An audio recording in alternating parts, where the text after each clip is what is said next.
Now to the latest on one of the worst wildfire seasons in Florida in years. According to the Florida Agriculture Commissioner, there are more than 125 wildfires burning across the state right now. Just north of the Suncoast in Pasco County, classes at 3 schools canceled today because of a fire that burned some 2,300 acres over the weekend.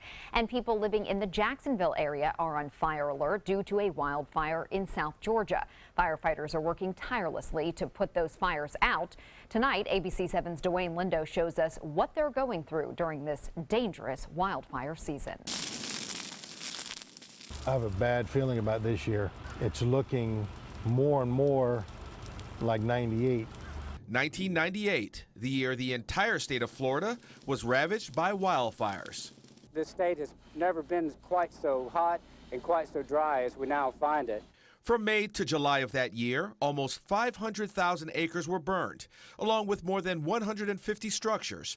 According to wildfire mitigation specialist Patrick MAHONEY, fire conditions are approaching the same level as 2 decades ago, with drought index levels throughout some South Florida counties to extreme danger levels.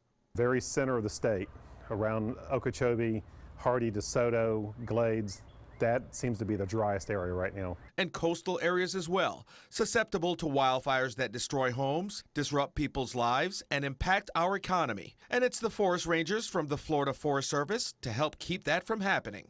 Our rangers, they're on standby to go at any moment. Within a 48-hour period, you could have 300 people ready to go to work in 48 hours in one location. Rangers like Derek Bowers keeping this area in check for more than 2 years.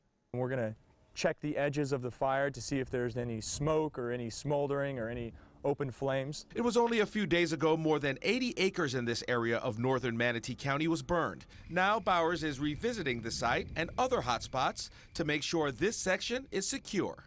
What we usually do when we're walking the fire line here, if we see any smoking areas, we try to put it out by putting water on it. I had some smoldering activity, and actually, as you can see here, it's a little bit more.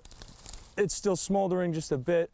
And with an extended burn ban in effect for Manatee County, officials are now covering all bases, not only to protect property, but people living in the area as well. If it were to continue to spread, then it would have definitely gotten really close to those houses and potentially caused some damage. Bottom line, says Bowers, it's all about keeping areas like this successfully contained in all aspects. We're coming back every single day to check it until we feel 100% confident that it's not going to spread any further. I've already walked about a mile and a half in this area, which was pretty grueling.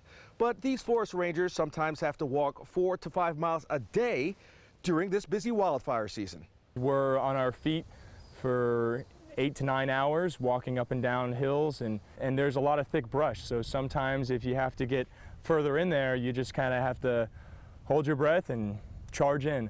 He also stresses that residents should be aware of these dry conditions and do their part to prevent unwanted fires. If you do any practice shooting or hunting in the area, refrain from doing that for the next couple of months.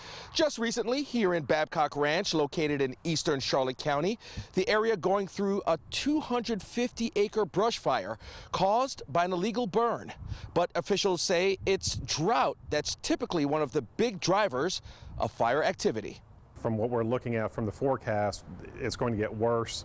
We're not going to get any rain until late June, early July. And with that, we're going to need a good amount of rain to be able to get us out of this drought. And for residents living in rural areas like Babcock Ranch, now would be a great time to clean off that roof, clean off that gutter. Make sure if you have pine trees, make sure those pine needles are away from your home. Mahoney also noting that lightning strikes could heighten the dryness problem in that situation as well. Dwayne Lindo, ABC 7, your Suncoast News.